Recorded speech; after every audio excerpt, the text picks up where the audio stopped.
I did this Facebook post on June 16, 2025, stating that racism and white supremacy attacks all black people regardless of country of origin or language spoken, Pan-Africanism or perish. So this got overwhelming response, thousands of likes, and I posted this because of an article that thegrio.com had where Ann Reid was talking about how Ann Reid urges black Americans to stay engaged amid immigration crackdowns and political fatigue. When I did this post, one of the things that I talked about is how we see recent examples of this attack coming from the Trump administration on all black people, regardless of country of origin or language spoken, including an attack on African Americans. We see that the Trump administration announced in June 2025 that they are removing the temporary protective status of 521,000 Haitians. And we just posted an article from NBC News Black. They have an article from June 27th, 2025, Trump administration to end deportation relief for Haitians in the U.S. Temporary protective status, or TPS, for some 521,000 Haitians living in the U.S. will terminate on September 2nd, 2025. This and Secretary of Homeland Security Kristi Noem stated this. You can read that article at NBCnews.com and also at our Facebook fan page, The African History Network. Newsweek.com has a piece from June 3rd, 2025 that deals with Cameroon loses U.S. protections, told to self-deport. And this deals with those from Cameroon, Cameroonians from Africa, who are told to, whose temporary protective status is going to be revoked on August 3rd, 2025, citing improved conditions in the country, according to a notice published Tuesday. Okay, so we see this attack, and then at the same time, we see that on Friday, June 27th, 2025, the Trump administration announced that 1,000 white South Afrikaners are going to be allowed to come to the U.S. as refugees. Now, they have revoked refugee status from everybody else. So I posted this article here from thegrio.com dealing with comments from Ann Reid called "Joy Reid Urges Black Americans to Stay Engaged Amid Immigration Crackdowns and Political Fatigue." Okay, and we remember Ann Reid from the Readout on MSNBC. So I was showing giving a few examples in the past month or so, coming from the Trump administration, attacks on people of African descent, whether they are continental Africans or African Americans. And we also see that May 12th, you had 59 white South Afrikaners who were allowed to come to the U.S. As refugees. A couple of weeks, 2 or 3 weeks later, another 9 were allowed to come with no fanfare, no press conferences. And then on Friday, June 27th, Washington Post reports that 1,000 white South Afrikaners are going to be allowed to come to the U.S., but no black South Africans are going to be allowed to come. And the Trump administration has put out travel advisories regarding various nations, including African nations and Middle Eastern nations, and they're not allowing refugees from any other country to come to the U.S. right now. Now, remember Donald Trump lying, saying Haitians in Springfield, Ohio were eating dogs and cats, and this put many of their lives in danger. Many of them received death threats, etc. While at the same time, Donald Trump ends programs that are beneficial to African Americans, attacking diversity, equity, and inclusion programs, ending the $37 billion disadvantaged business enterprise program. We see the attacks on African American history, like the attacks on the African American Smithsonian Museum, etc., saying that information and exhibits that they have are divisive, etc. Now, Ann Reid emphasized that these policies, even if they seem to target others first, will eventually affect black communities because, as the African American proverb goes, she says, quote, because when America catches a cold, black folks catch pneumonia, end quote. When we look at Adolf Hitler and Nazi Germany, we see that they targeted marginalized groups like the LGBTQ community. They targeted the disabled community. They also targeted Afro-Germans. So it is straight out of a playbook of dictators to target marginalized groups, and you target smaller groups who have less of an ability to fight back, to test out certain methods to see what people would tolerate before you expand it to a larger population. Now, ICE raids are increasing across the country, with law enforcement stopping and detaining those they deem quote unquote suspicious. This has led to U.S. citizens being detained for days or even weeks while their citizenship is verified. That kind of unchecked enforcement impacts not just black immigrants, but also black Americans or African Americans, especially when immigration status checks are riddled with bias. Now, we know there was an article from thegrio.com a few days ago that talked about how in Los Angeles, California, 1 out of 5 black people in Los Angeles are black immigrants.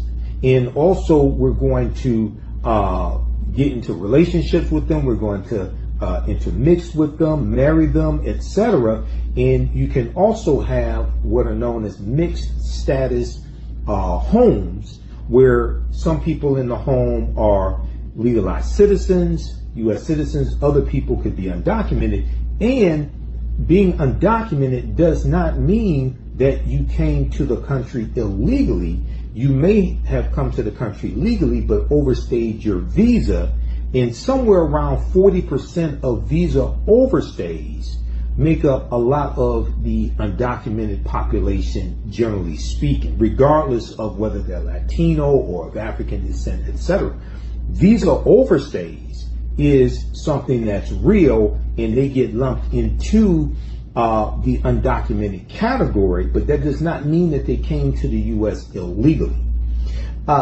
So similarly, journalist Dr. Stacey Patton wrote in a Facebook post, quote, let's not act like standing in the background is some magic cloak of safety for black bodies. Dr. Stacey Patton went on to say, do y'all really think white supremacy is out here cross-checking protest rosters before it decides who to target? If you're black, you're already in the line of fire. If you are black, you are already in the line of fire. You are already a target. Doing your part, quote, in the background, end quote, is fine if it's strategy. But don't dress up fear as discretion. History has shown us time and again that silence, the background, and the sidelines don't save us. They isolate us, end quote.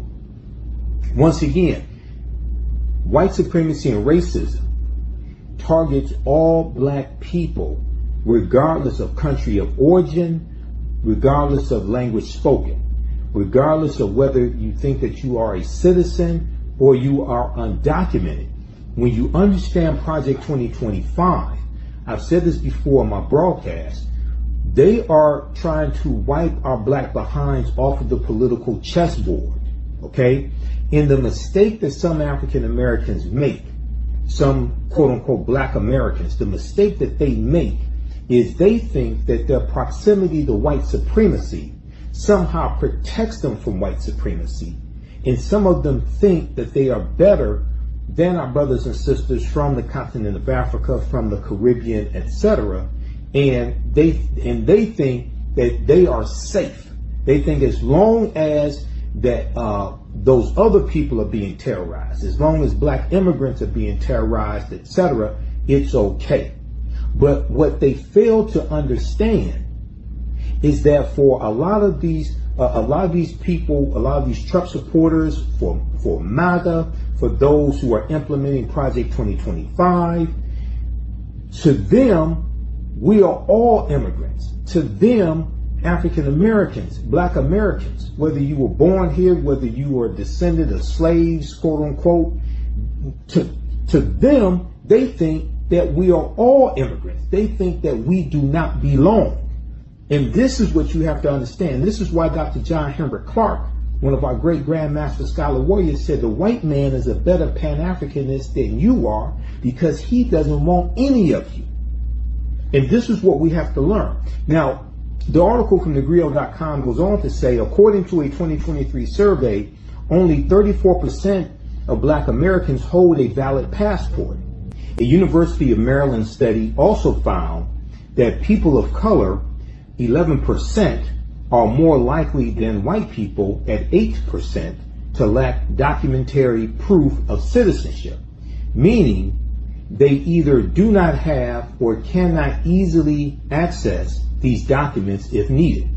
These gaps can make black communities more vulnerable in an increasingly aggressive immigration system and policing.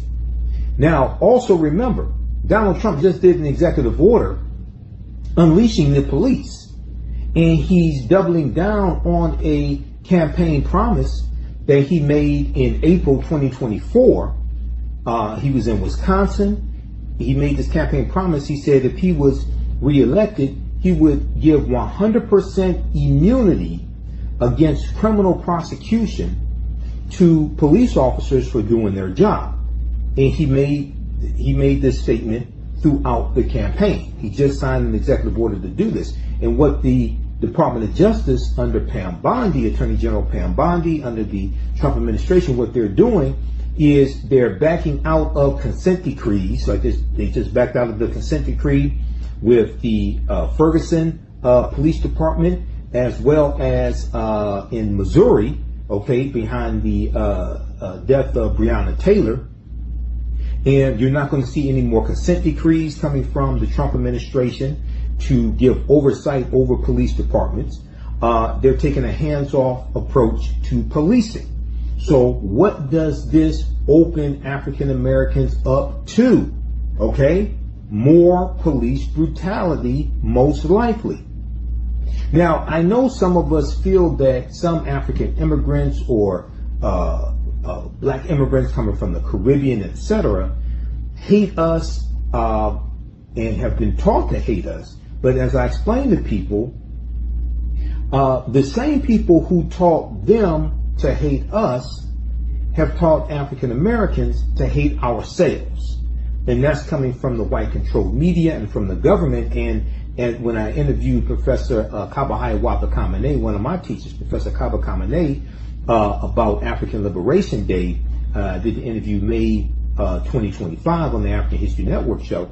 One of the things we talked about is how when these immigrants go through immigration and they go through a class, they're told to stay away from African Americans, stay away from black Americans. If we allow ourselves to be divided, it will be to our demise.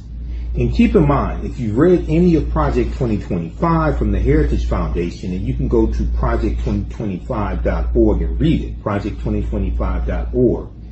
You can read it, you can read segments of it, you can Google the topic, read articles about it. You see that it focuses on an attack on diversity, equity, and inclusion. It focuses on an attack on African American history, black history, etc.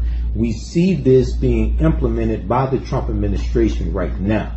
And one of the things that Project 2025 is doing is it is federalizing. It is putting into law and policy at the federal level laws and policies that have been put in place at the state level in various red states, various states that Republicans control, especially former Confederate states. So we see this attack on non-white people, this attack on people of color, especially African Americans, because we have the highest concentration of melanin. And when you look at the 2020 census, the 2020 census showed that the U.S. population was 57% white. This was the first time that the percentage of white people in this country dropped below 60% since 1790. Since 1790, okay? And that's when the first census was taken. This is 3 years after the drafting of the U.S. Constitution at the Philadelphia Convention in 1787. So this is what we are dealing with right now, okay? So check out this article from thegrio.com. Joy Reid urges Black Americans to stay engaged amid immigration crackdowns and political fatigue. Like, share, comment on this video. Let me know what you think. Share this on your social media platforms. I'm historian and national political commentator Michael Imhotep, founder of the African History Network, host of the African History Network show. Watch me Fridays, 6 p.m. to 8 p.m. Eastern Standard Time when I'm a panelist on Roland Martin Unfiltered, providing historical and political analysis. Also visit my website, AfricanHistoryNetwork.com. It connects you to my social media platforms. Register for my new online history class starting Saturday, July 12th, 2025, 4 p.m. Eastern Standard Time. Ancient Kemet, the Moors, and the Ma'afa, understanding the transatlantic slave trade, what they didn't teach you in school. Right now, it's correct wrong behavior. It's not over to